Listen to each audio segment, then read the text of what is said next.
All right, welcome to the third game of the evening. Up this time is Gummy Dummy Battles. Right. Gummy Dummy Battles is the craziest battle simulator in the history of video games. Boasts the PR marketing materials, like at least a citation needed is going to be required here. Anyway, once the fight begins, you can stand and watch as a spectator or take the lead and fight in first or third person.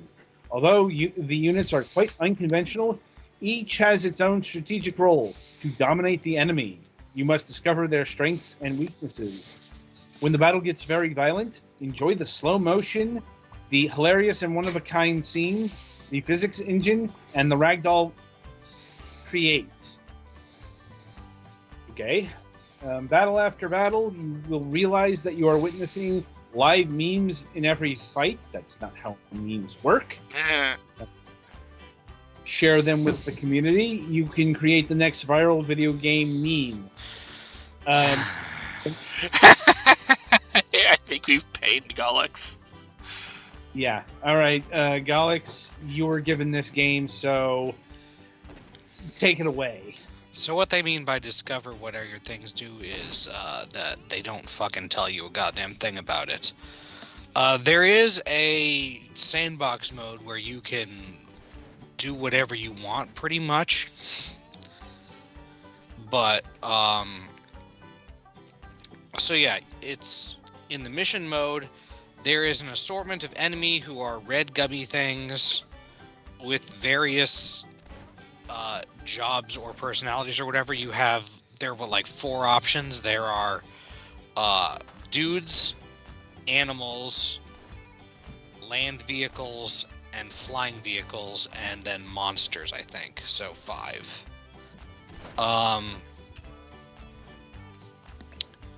Each type of unit has a certain cost, and you have a budget for each mission of how many things you can buy.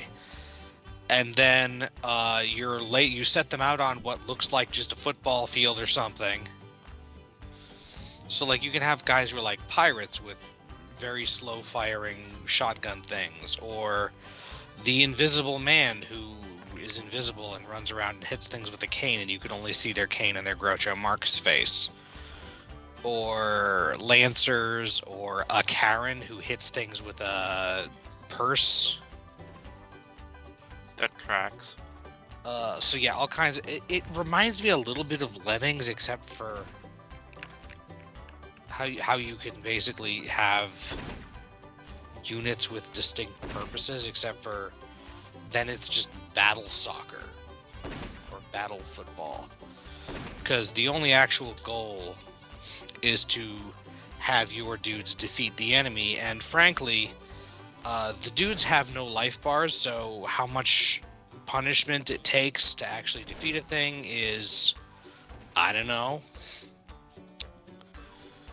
You have kind of awkward camera controls, mostly using WASD and Q and E for turning. Apparently you can also look You with can the also mouse. click one of your... Huh? Like moving your mouse to edges of the screen kind of does a look. You can also click on a dude and press a button and then take control of that one particular dude, which allows you to use a unit in a way that its AI normally wouldn't, such as for a lot of the shooter guys who don't have literally point-blank weapons, to get them to move. Any idea what button that is? Fucking forget. Try space or clicking.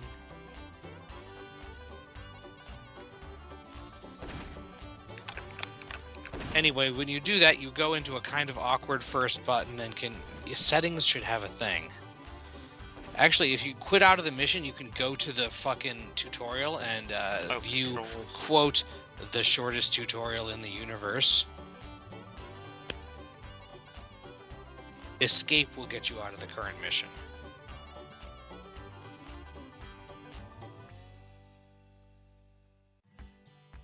Or Or is there a controls option in there? Yeah. Yeah, there is. Anyway, when you're controlling a guy, the thing is, when I stopped controlling a guy, the camera went into a really awkward position, and I couldn't figure out how to get it back to the normal one. But anyway, even when you're controlling a guy, your actions aren't very precise. Every unit has pretty much one action, and that action has a reload time. Even if you are a cow and your action is charging. If you press the camera button, which I want to say is like F or G or something, you can go into first person mode. And while you were trying to figure out how to do anything, your dudes killed the last dude, and therefore you go to the next mission. There are allegedly, possibly a lot of missions on this, but I can't say how many because honestly, I felt like I had very little control over the outcome of things, and it was taking way too long to have my gummy dudes beat up the enemy gummy dudes, so frankly, I had very little desire to continue playing beyond like 2 or 3 missions.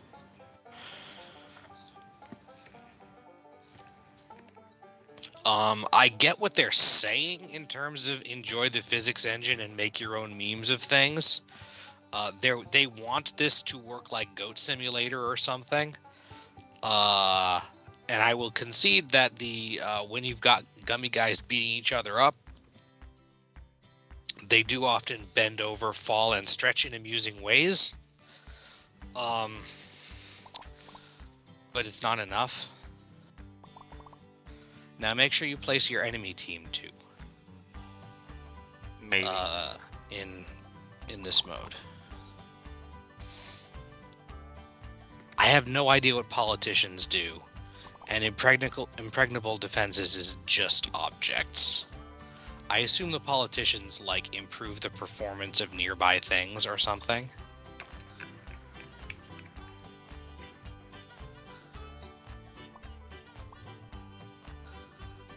I'm just putting down random crap. Yeah. Well, that's like, honestly, looking at what the things do was more fun than actually playing. And you can just watch the game play itself, basically, if you don't take direct control over a guy. Once you put things down, they will just automatically fight each other.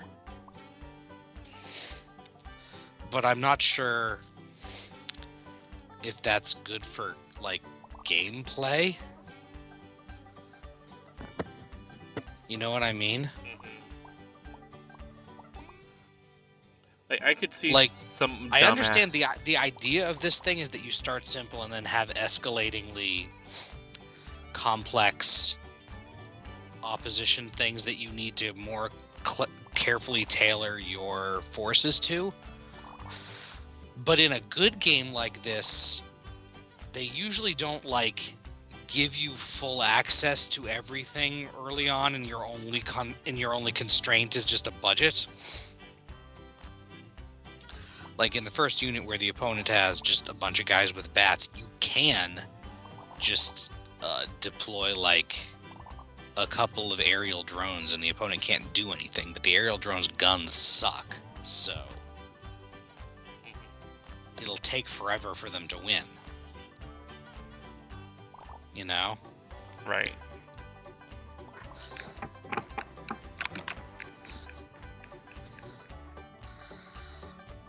So that's sort of the general gist of the game. I don't think it's ideal for what they want it to be.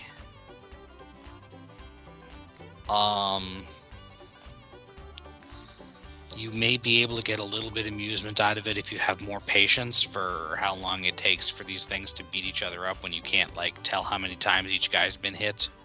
To me, it seems like more fun as like a physics testing thing for a graphics card.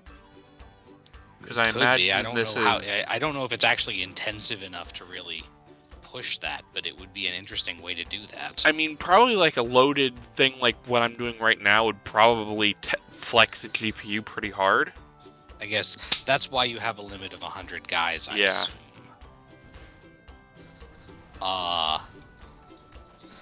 I think for this to be better as an actual game, you would need tooltips of at least approximate stats for the units. And maybe like a health bar if you mouse over a particular thing. Right. But yeah, just general mayhem is... Yeah, no, it's fun enough as a, oh hey, let's put a bunch of tanks and some hot air balloons. The profits are funny. It took me a while to figure out that that's what's summoning the comets. I don't know if there's friendly fire on those. I think there isn't. But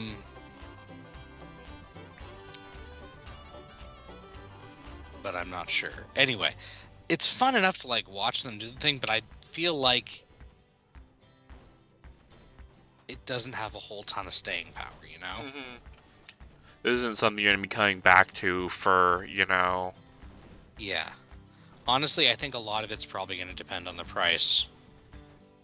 And even then, the controls are a little bit janky. Like I said, when you get into direct control mode and then go back out, the camera gets set to a weird third-person perspective. Or at least that happened to me all the time. So what is the price on this, Adam? $9.99. I'd wait for a sale, probably. I mean, allegedly there are a lot of missions, but it also has a thing. I mean, the number of missions you can see goes pretty high, or at least the first section goes pretty high, and then it says coming soon, more missions, and I can't tell if that means that you can't unlock the other sections of missions yet, but there were like upwards of 50 in the first chunk, and I did like 3, so I didn't unlock the second one.